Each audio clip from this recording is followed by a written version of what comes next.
Hi guys and welcome to our YouTube channel Quick Guide, and today I'm here with another new video to show you guys on how you can unblock someone on your OnlyFans account. If you have blocked someone on your OnlyFans and need to find a way to how to unblock them, then this video is the right one for you. First of all, go onto any browser that you are using and search for onlyfans.com and then log into your OnlyFans account. After you're logged into your OnlyFans account, you will be on the home page of OnlyFans.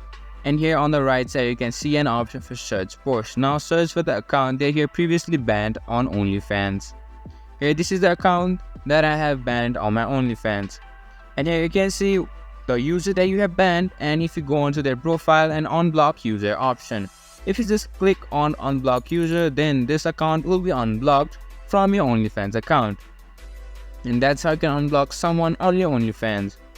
This was for this video, and I hope you guys find our video helpful.